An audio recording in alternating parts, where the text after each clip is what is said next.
What is the name of the operation undertaken by the government to evacuate Indians from Iran?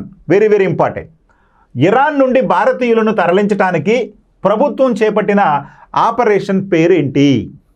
ప్రస్తుతం ఇరాన్కి ఇజ్రాయెల్కి మధ్య యుద్ధం జరుగుతుంది. మరి ఈ యుద్ధం సమయంలో మన భారతీయులు ఇరాన్లో అనేక మంది చిక్కుకుపోవడం జరిగింది. మరి మన భారతీయులను సురక్షితంగా భారతదేశానికి రప్పించడం కోసం మనం ఒక ఆపరేషన్ చేపట్టడం జరిగింది. అందులో ఈ క్రింది వాటిలో ఏది అని అడుగుతున్నాడు. మరి వీటిలో ఇరాన్ నుంచి మన భారతీయులను సురక్షితంగా చేర్చడానికి మనం చేపట్టేటువంటి ఆపరేషనే operation Sindhu. Very very important. ఇది 2025 ఆపరేషన్ సింధు. మరి ఆపరేషన్ సింధూర్ ఏంటండి? ఆపరేషన్ సింధూర్ అనేది కూడా 2025లోనే జరిగింది.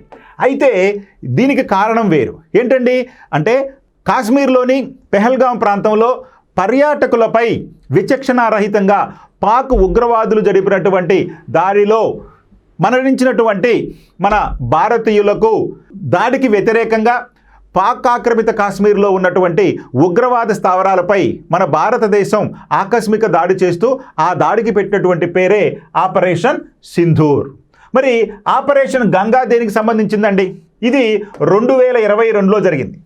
ఏంటయ్యా అంటే మనకి ఉక్రెయిన్కి రష్యాకి మధ్య యుద్ధం జరిగినప్పుడు ఉక్రెయిన్లో చిక్కుకున్నటువంటి భారతీయులను సురక్షితంగా రక్షించడం కోసం మన భారతదేశం చేపట్టేటువంటి ఆపరేషనే ఆపరేషన్ గంగా.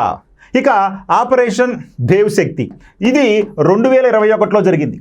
మరి ఆపరేషన్ దేవ్ శక్తి దేనికి సంబంధించిందయ్యా అంటే ఆఫ్ఘనిస్తాన్ దేశంలో ఈ యొక్క తాలిబాన్లు ఆఫ్ఘనిస్తాన్ని ఆక్రమించుకొని పరిపాలన సాగిస్తున్నప్పుడు భారతీయులకు ఏమైనా హాని జరిగిద్దనేటువంటి ఉద్దేశంతో మన భారతీయులను ఆఫ్ఘనిస్తాన్ నుంచి సురక్షితంగా భారతదేశానికి తీసుకురావడానికి మనం చేపట్టినటువంటి ఆపరేషన్ పేరే ఆపరేషన్ దేవ్ శక్తి. సో కాబట్టి ఇక్కడ మనకి అడిగినటువంటి ప్రశ్నకు మాత్రం ఇరాన్ దేశంలో చిక్కుకున్నటువంటి భారతీయులను సురక్షితంగా భారతదేశానికి తరలించడం కోసం మనం చేపట్టినటువంటి ఆపరేషనే ఈ ఆపరేషన్ సింధు. ఓకే.